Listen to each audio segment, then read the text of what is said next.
John, welcome. Thank you for taking the time to talk with me. First off, congratulations, because as of the time of this recording, we are 5 days away from the release of The Fury of the Gods, Book 3 in the Bloodsworn Saga. How are you feeling about that release in this moment right now? Yeah. It's a strange feeling, really, Michael. Thanks for inviting me here as well. By the way, it's a real pleasure to be here and chatting with you.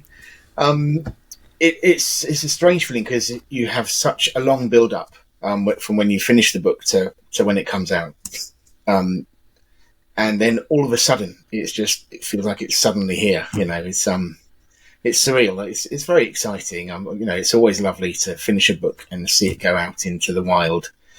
And fingers crossed, hopefully people will enjoy reading it. Are you a bundle of nerves, or are you at the point where you're just like, it's going to be what it's going to be, and that's what it is?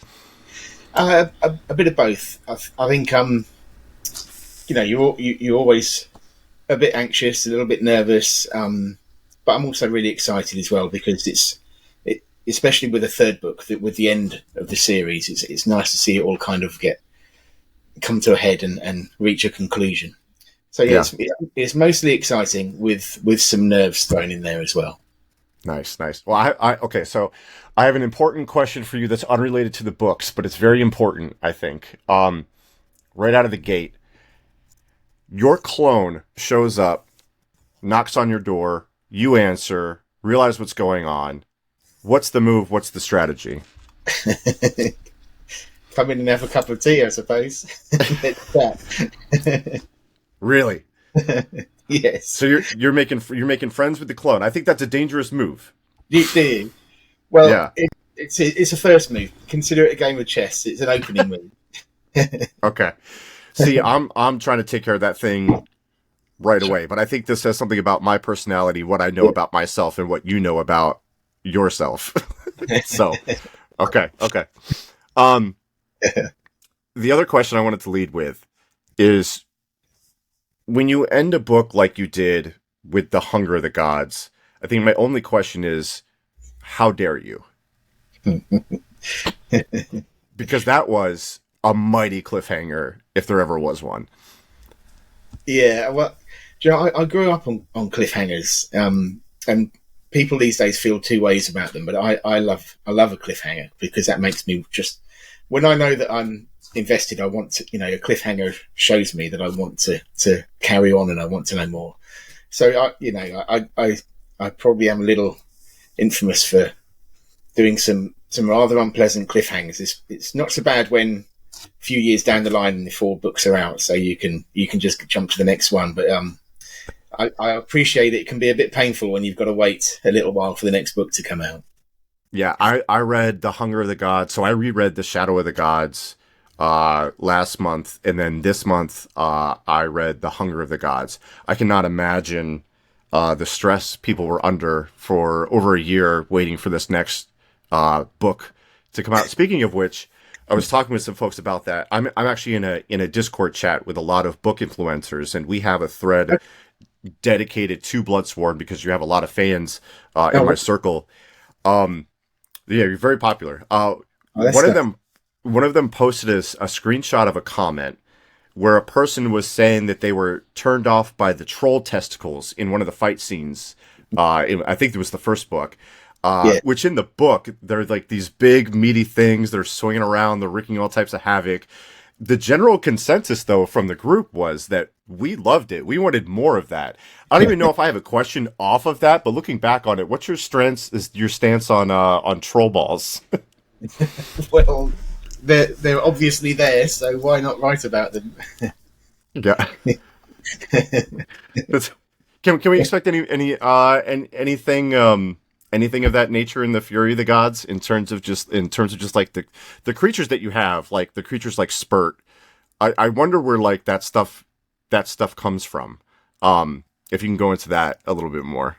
Yeah, of course. So with the Bloodsworn, with all my writing, really, I tend to do a lot of research because I'm always inspired by mythology and history.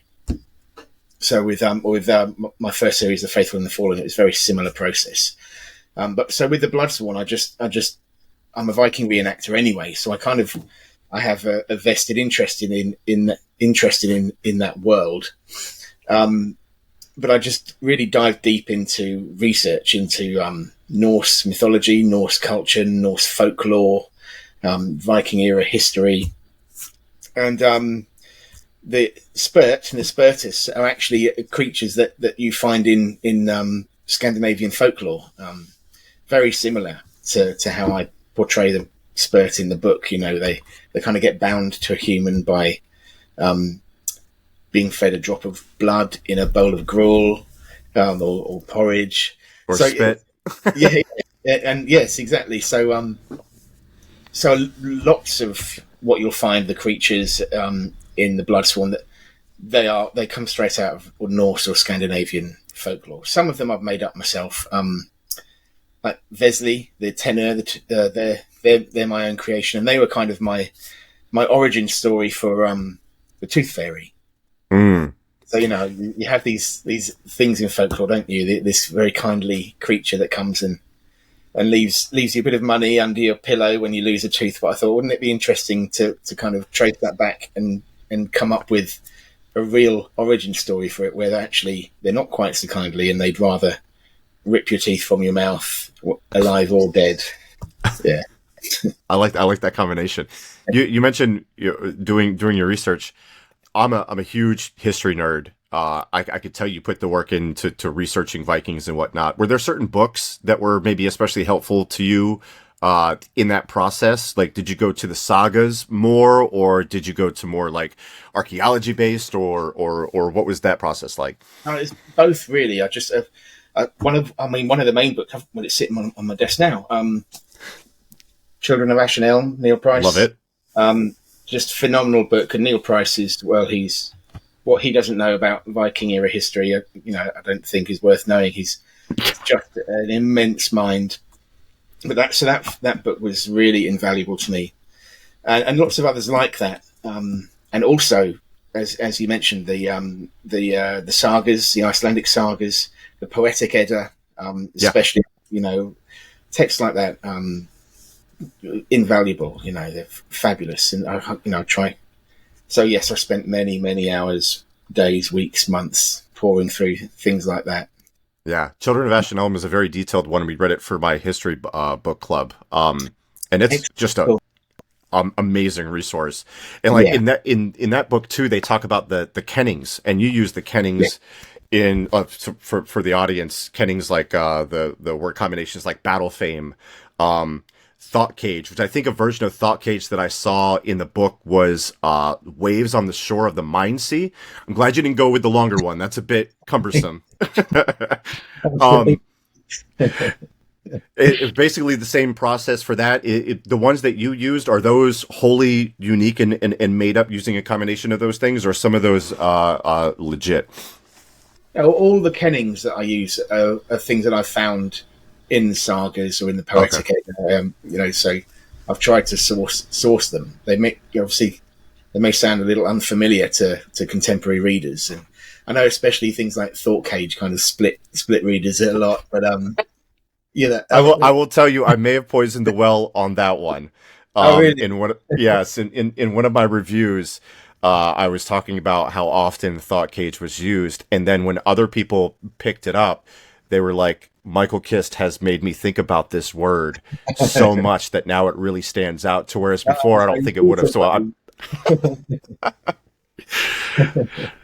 I think to be honest, it's fine. I apologize about that. No problem. I think I was, when I started the Bloodsworn, because it's a project that I have such a passion for Norse mythology and the Viking era history, that it was something I was so looking forward to.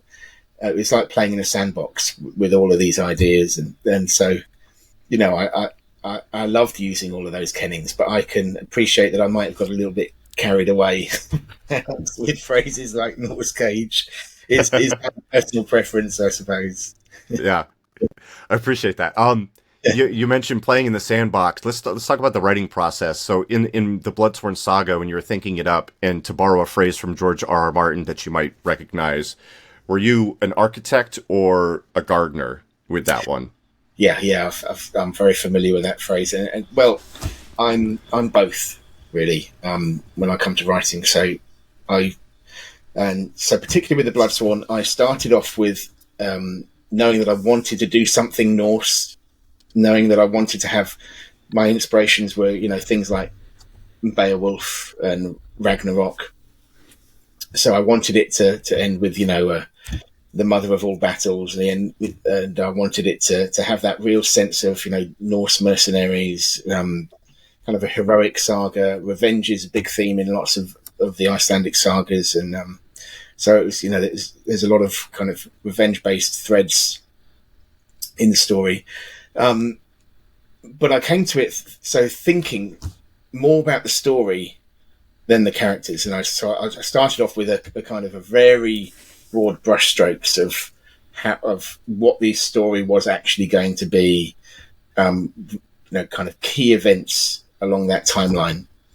And once I had that in place, then I start thinking about the characters and I try to think, well, how would that be most interesting to view? What kind of character, their position in the kind of the Norse hierarchy, what would be the most interesting way to view that story? So that's how I kind of try to come up with my characters. So you start off with Orka, Varg, and Elvar, and so hopefully they give a very broad spectrum view of kind of Viking culture and different levels of the hierarchy. So you've got Elvar, who's basically a princess, daughter to an earl, or a king really. Varg, who's a slave or an escaped slave, and Orka, who is a retired warrior. Mm-hmm. And Orka is a fan favorite. Did you expect people to fall in love with her or have you realized how much people have fallen in love with Orka? No, I realise now, but you never know when you're writing. You just don't know how they're going to come out. And really, Orka especially kind of grew as I wrote her. And then because I do kind of a little bit of architectural work, and then I'll start, and then it's gardening work from then on. So Orka particularly, I felt like I got to know who she was as I was writing her. So I got to a point in the book, maybe a third of the way through, where I actually went back to early scenes with her and rewrote a lot of it.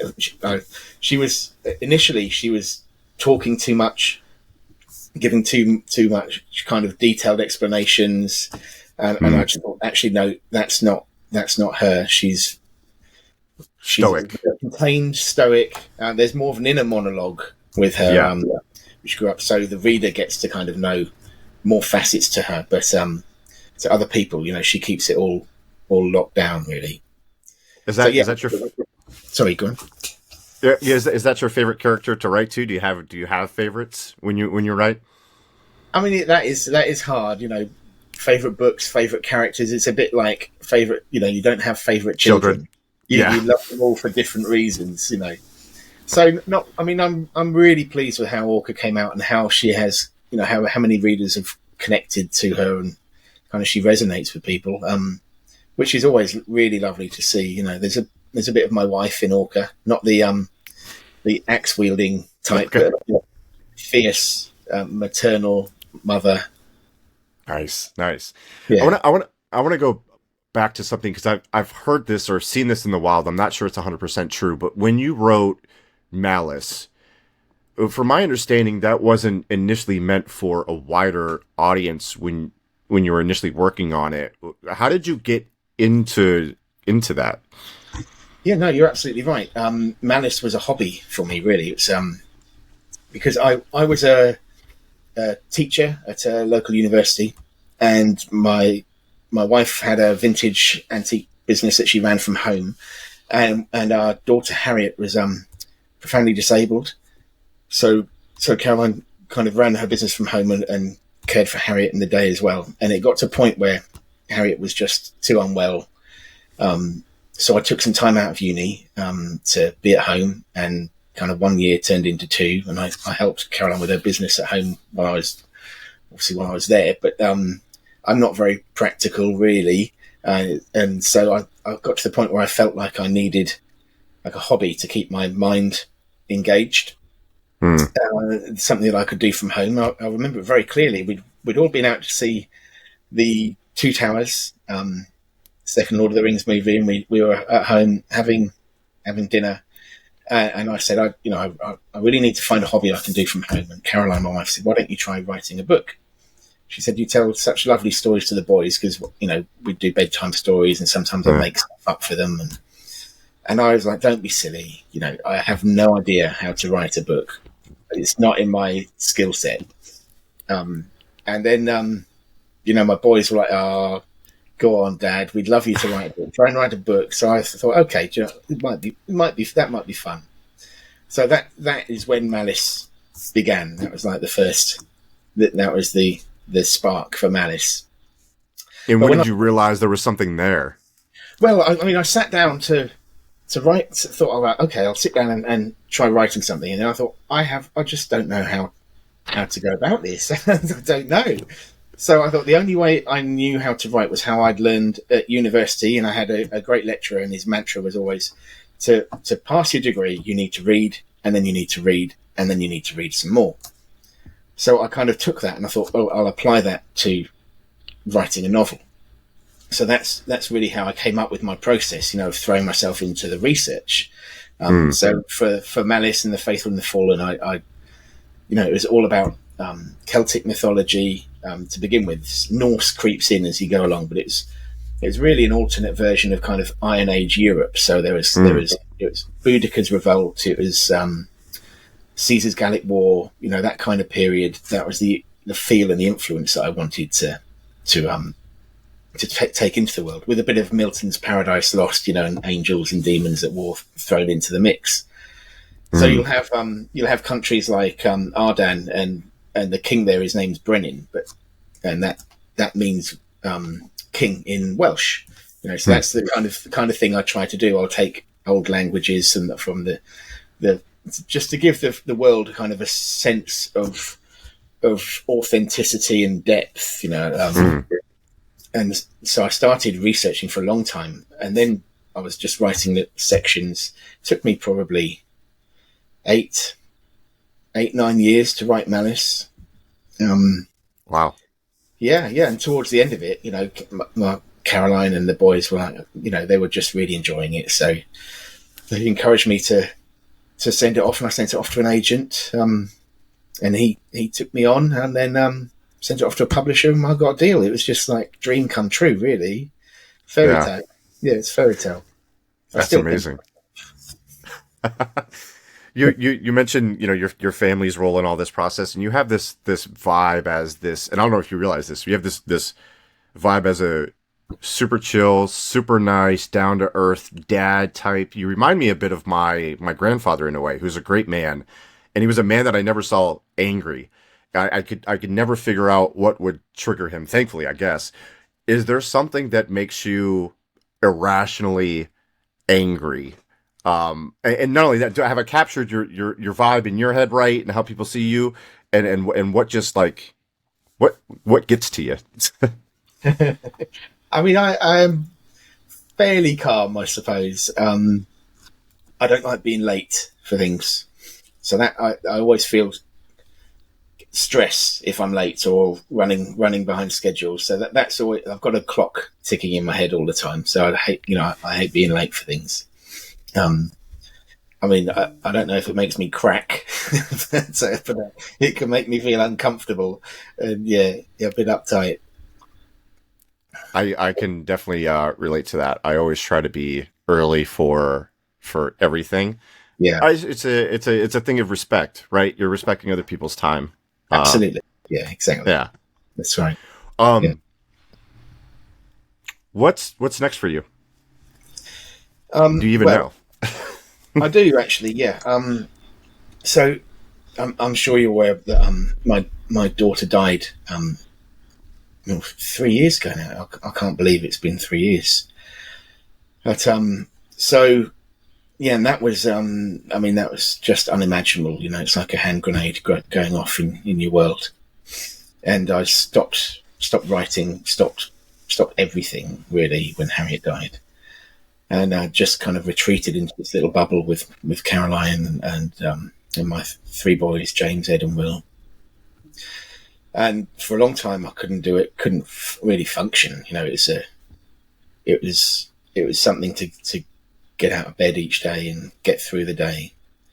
And we were all the same. And I mean, grief is a strange thing because it's not a linear thing. It's not like A, B, C, D, and then you come out the other end. It's always there. But we've kind of learnt to live with the pain, I think, and learnt to function and find things that are worth living for, each other, family, friends. But I stopped. So yeah, I'm mentioning this because it's great. It's context for your question. What am I doing next? And about a week after Harriet died, I just had this idea that I wanted to write a story about a family that lose their daughter, but they bring her back. Okay. Yeah, so kind of a happy ending that obviously we haven't had. That was the original. I imagine that will be an incredibly cathartic experience. Yeah. I can't say too much more about it at the moment, but it's come on a lot from since then in terms of ideas and nailing down specifics. So it'll be, hopefully it'll be my normal kind of book in that it's inspired by world mythology. It's inspired by a specific historical period, and so yeah, it's moving forward.